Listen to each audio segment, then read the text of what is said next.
আজকের ভিডিওতে আলোচনা করব ভারতের জাতীয় বোর্ড ফর ওয়াইল্ড লাইফ বন্যপ্রাণী বোর্ডের যে সপ্তম বৈঠক হয়ে গেল সম্প্রতি গুজরাটের জুনাগড়ে। এখানে কি কি আলোচনা করা হলো, কি কি বিষয়কে তুলে ধরা হলো, বন্যপ্রাণীদের জন্য কি কি নতুন প্রকল্প নিয়ে আসা হচ্ছে, এই সম্পর্কিত বিষয়গুলি আজকে আমরা এই ভিডিওর মাধ্যমে আলোচনা করব। এর অধ্যক্ষ যিনি ছিলেন তিনি হচ্ছেন, যার অধ্যক্ষে এই মিটিংটা হয়েছে তিনি হচ্ছেন ভারতের প্রধানমন্ত্রী PM মোদিজি। এখানে কি কি আলোচনা হয়েছে আর ভিডিওতে আমরা কি কি জানবো, ওটা হচ্ছে প্রজেক্ট লায়ন কি, এটা কবে তৈরি করা হয়েছিল, এর কাজ কি, আর নতুন যে NRCW কি এটা গঠন করা হয়েছে, এর কাজ কি, কী জন্য গঠন করা হয়েছে, এই সম্পর্কিত জিনিসগুলো আজকে এই ভিডিওতে আমরা দেখব। তো প্রথমেই বলা হচ্ছে যে মোদিজি গুজরাতের সফরের সময় সম্প্রতি উনি গুজরাতে গেছিলেন বিশ্ব বন্যপ্রাণী দিবস উপলক্ষে। সোমবারে গুজরাতের জুনাগড় জেলায় বন্যপ্রাণী সিংহ সাফারিতে তিনি গিয়েছিলেন।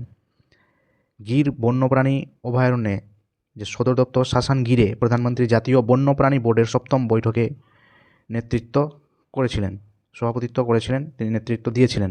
কারণ এই বোর্ডের যিনি অধ্যক্ষ হন তিনি হচ্ছেন প্রধানমন্ত্রী। কেন্দ্রীয় সরকার প্রজেক্ট লায়নের জন্য 2,900 কোটি টাকার বেশি অনুমোদন করেছেন। কী জন্য করেছেন? এশিয়াটিক সিংহের সংরক্ষণের জন্য করেছেন। তাহলে এখান থেকে ইম্পর্টেন্ট প্রশ্ন যে বন্যপ্রাণী বোর্ডের কততম বৈঠক আয়োজন হয়ে গেল? সপ্তমতম বৈঠক আয়োজন হয়ে গেল। কোথায় আয়োজন হয়ে গেল? গুজরাটের জুনাগড়ের গির জাতীয় উদ্যান, এই জায়গাটাই বৈঠকটা হয়েছে। আর এখানে কিসের উপর নজর দেওয়া হয়েছে? এখানে প্রজেক্ট লায়নের কথা বলা হয়েছে, যার জন্য 2,900 কোটি টাকা হচ্ছে অনুমোদন করেছে এশিয়াটিক সিংহের সংরক্ষণের জন্য। আর একটা ইম্পর্টেন্ট প্রশ্ন এখান থেকে, এর অধ্যক্ষ কে থাকেন? তো এর অধ্যক্ষ বা সভাপতিত্ব করেন হচ্ছেন PM মোদিজি। এখানে আমরা দেখতে পাচ্ছি ছবিতে এই সাফারির ছবি। নেক্সট বলেছে প্রজেক্ট লায়ন। প্রজেক্ট লায়নের অংশ হিসেবে গুজরাটের জুনাগড় জেলায় একটি national referral centre for wild life প্রতিষ্ঠা করা হয়েছিল। তো NRCW যে পূর্ণ অর্থ, এর হচ্ছে national referral centre for wild life প্রতিষ্ঠা করা হলো। সরকারি সূত্র অনুযায়ী এখানে হচ্ছে কেন্দ্রীয় সরকার হচ্ছে 2,927.71 কোটি টাকা বাজেট পেশ করেছেন বা অনুমোদন করেছেন। নিউ পিপালিয়ায় গুজরাট বন বিভাগ এই সুবিধার জন্য 20.24 হেক্টর জমি বরাদ্দ করেছেন। সেখানে ইতিমধ্যে একটি সীমানা প্রাচীর নির্মাণের কাজ শুরু হয়ে গিয়েছে। এই প্রচেষ্টার ফলে কী হবে? এই প্রচেষ্টার ফলে বা এই জায়গাটা এলট করার ফলে কী হয়েছে? বোরদা বন্যপ্রাণী অভয়ারণ্য, অবশ্যই ইম্পর্টেন্ট মার্ক, বোরদা বন্যপ্রাণী অভয়ারণ্যে সিংহেদের জন্য দ্বিতীয় বাড়ি হয়ে উঠেছে।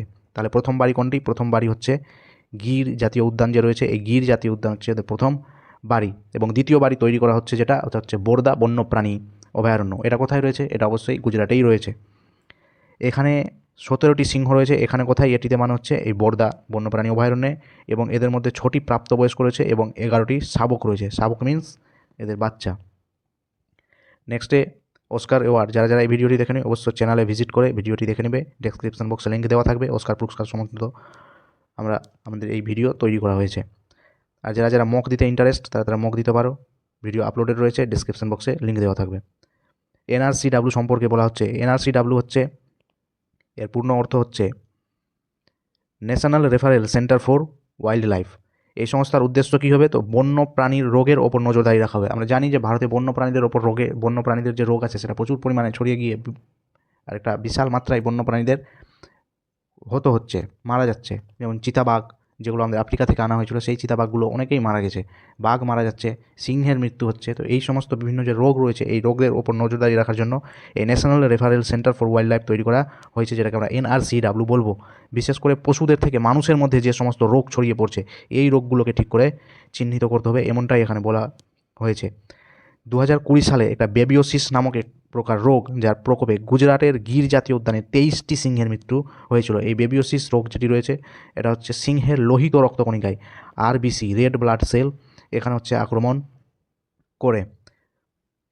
পরবর্তীতে রয়েছে NRCW 4টি নির্দেশিকা ধারণ করা হয়েছে। কি? প্রথমে প্রস্তুতি নিতে হবে। প্রস্তুতি মানে কোনো কিছু যদি অ্যাক্টিভিটি দেখতে পাওয়া যায়, সিংহের মধ্যে আনন্যাচারাল অ্যাক্টিভিটি যদি কিছু দেখতে পাওয়া যায়, তাহলে সেটার প্রস্তুতি নিতে হবে। যদি সত্যিই কোনো রোগ টোগ হয়ে থাকে তাহলে তার প্রতিরোধ ব্যবস্থা করতে হবে, প্রতিক্রিয়া করতে হবে, এবং তাদের উপর যথাযথ নজরদারি চালিয়ে যেতে হবে। রোগ গবেষণা, একটি জাতীয় বন্যপ্রাণী রোগ নজরদারি কর্মসূচি গঠন করা হয়েছে বা কর্মসূচি করা হবে। জরুরি প্রতিক্রিয়া, বন্যপ্রাণী পেশাদার প্রশিক্ষণ এবং নীতি এখানে গঠন করার কথা বলা হয়েছে। এই সবই এই মিশনের অংশ। কোন মিশন? NRC যে গঠন করা হয়েছে, এরা এই কাজগুলো করে যাবে। পরবর্তীতে বলা হয়েছে বিগত কয়েক দশকে পূর্বের তুলনায় সিংহের সংখ্যায় যথেষ্ট বৃদ্ধি পেয়েছে, যেটা একটা অবশ্যই ভালো খবর। 2015 সালের গণনা অনুযায়ী সিংহের সংখ্যা ছিল 523টি। 2020 সালে, মানে 15 পরে 5 বছর পরে যখন গণনা করা হলো, 20 সালের গণনা অনুযায়ী তা বের হয়ে গেছে 674টি। 5 বছরে 29% বৃদ্ধির হার দেখা গেছে। সিংহের বৃদ্ধির হারের কথা বলা হচ্ছে এখানে। পরবর্তী গণনা করা হবে 2025 সালে, মানে এই 2025 সালের এপ্রিল মে মাসের মধ্যে গণনা হওয়ার একটা সম্ভাবনা রয়েছে। তাহলে আরও জানা যাবে যে ভারতে বর্তমান সিংহের সংখ্যা কতটা রয়েছে। নেক্সট হচ্ছে প্রজেক্ট লায়ন কি এবং এটি কবে শুরু করা হয়েছে, কী উদ্দেশ্যে শুরু করা হয়েছে। যেটা বলছে 15ই আগস্ট 2020 তারিখে প্রধানমন্ত্রী মোদিজি প্রজেক্ট লায়ন প্রকল্প চালু করেন, যা প্রযুক্তি চালিত সংরক্ষণ, মানুষ আর সিংহের মধ্যে যে একটা সংঘর্ষ হচ্ছে সেটাকে যাতে কম করা যায়, সম্প্রদায় সম্পৃক্ততাকে অগ্রাধিকার দেওয়া হবে। এশিয়াটিক লায়ন যেটাকে বলছি, যেটা আমাদের গির জাতীয় উদ্যানে পাওয়া যায়, এশিয়াটিক সিংহের সংরক্ষণে গুরুত্ব দেওয়া, তাদের প্রজনন বৃদ্ধি করা, এই সমস্ত জিনিসগুলোকে করার জন্য হচ্ছে প্রজেক্ট লায়ন শুরু করা হয়েছে। 2020 সালের পরিসংখ্যান অনুযায়ী গুজরাটের 9টি জেলায় 53টি তালুক 674টি এশিয়াটিক সিংহ রয়েছে, যা প্রায় 30,000 বর্গ কিলোমিটার এলাকা জুড়ে বিস্তৃত। 10 বছরে মেয়াদি এই প্রকল্পের লক্ষ্য এই প্রাণীদেরকে কী করা? রক্ষা করা, এই প্রাণীদেরকে সংরক্ষণ করা। সিংহ সম্পর্কে এখানে দিয়েছে, সিংহদের বৈশিষ্ট্য বিশেষতা কী কী রয়েছে। সিংহ মূলত অবশ্যই জঙ্গলে থাকে, এরা দলে দলে ভাগ হয়ে বাস করে। পুরুষ সিংহ বিশিষ্ট গন্ধের মাধ্যমে নিজেদের এলাকাকে চিহ্নিত করে থাকে। মা সিংহ সারা জীবন নিজের দলের মধ্যে থাকে, কিন্তু পুরুষ সিংহ বয়স যেই হয়ে যায়, ম্যাচুরিটি যেই চলে আসে পুরুষ সিংহের মধ্যে, তারা দল ছেড়ে চলে যায়। সিংহ প্রতিদিন 20 ঘন্টা আরাম করে অথবা শুয়ে থাকতে পছন্দ করে। এরা প্রায়শই রাতের বেলায় শিকার করে, তার মানে এই নয় যে দিনের বেলায় শিকার করে না, রাতের বেলাতেও শিকার করে থাকে প্রায়, দিনের বেলাতে তো অবশ্যই করবে। এই সিংহের নির্দিষ্ট কোনো প্রজনন সময় নেই, এদের গর্ভাবস্থা চলে 100 থেকে 119 দিন পর্যন্ত। সিংহকে আইইউসিএন এর পূর্ণ অর্থ হচ্ছে international union for conservation nature and natural resources, international union for conservation nature and natural resources, এই আইইউসিএন একটা লিস্ট প্রকাশ করে যার নাম হচ্ছে রেড ডাটা বুক প্রকাশ করে থাকে। তো এই রেড ডাটা বুকে বিপদগ্রস্ত শ্রেণীর মধ্যে সিংহকে রাখা হয়েছে। এই হচ্ছে আমাদের সিংহ, এটা হচ্ছে আমাদের এশিয়াটিক লায়ন, এটা হচ্ছে আফ্রিকান লায়ন। এশিয়াটিক লায়ন এবং আফ্রিকান লায়নের মধ্যে যদি আমরা দেখি পার্থক্য করি, তো প্রথমত এদের বিজ্ঞানসম্মত নাম হচ্ছে প্যান্থেরা লিও পার্সিকা, আর আফ্রিকান লায়নের বিজ্ঞানসম্মত নাম হচ্ছে প্যান্থেরা লিও। এছাড়াও যদি আমরা এদের পার্থক্য দেখি, তাহলে এর যে কেশরটা রয়েছে এটা পুরো একবার মুখমণ্ডল ভর্তি একটা কেশর রয়েছে, কিন্তু এশিয়াটিক লায়নের এই শুধুমাত্র এই গলাতে যেটুকু অংশ সেখানে শুধু রয়েছে। এছাড়াও যদি দেখি এরা একটু উচ্চতায় একটু বেশি হয়, এরা উচ্চতায় ততটা হয় না এশিয়াটিক লায়ন। এশিয়াটিক সিংহ যদি আমরা দেখি, এশিয়াটিক সিংহতে দেখতে পাবো যে পেটের নিচে কিছুটা হচ্ছে এদের ত্বক বা চামড়া হচ্ছে ঝুলে থাকে, কিন্তু আফ্রিকান লায়নের এটা আমরা দেখতে পাবো না, এদের থাকে না। তো এই হচ্ছে এদের পার্থক্য, এখানে লিখে দেওয়া হয়েছে এই জিনিসগুলো। আকার, এদের ওজন হচ্ছে, এশিয়াটিক সিংহের ওজন হচ্ছে 350 থেকে 450 পাউন্ড পর্যন্ত হতে পারে, এদের 350 থেকে 500 পাউন্ড পর্যন্ত হতে পারে আফ্রিকান সিংহ। কেশর আকারে ছোট, অল্প পরিমাণ থাকে, পুরো গণ্ডদেশ জুড়ে মুখমণ্ডল জুড়ে বিস্তৃত। ত্বক, পেটের নিচে অতিরিক্ত চামড়া থাকে, এদের পেটের নিচে অতিরিক্ত চামড়া থাকে না। এরা ছোট দলে সাধারণত 5 জন হচ্ছে মা সিংহী থাকে, বা মা সিংহ, স্ত্রী সিংহ। আর আফ্রিকান সিংহ হচ্ছে দলের আকার বড়, সর্বাধিক 6 জন মা সিংহী এখানে থাকতে পারে। এই হচ্ছে এশিয়াটিক সিংহ এবং আফ্রিকান সিংহর পার্থক্য। এখানেও সেম জিনিস, একই জিনিস দেওয়া রয়েছে, African lion and Asian lion. এই যে কেশরের অংশটা আমরা দেখতে পাচ্ছি পুরো বিস্তৃত, কিন্তু এর হচ্ছে অল্প পরিমাণ রয়েছে।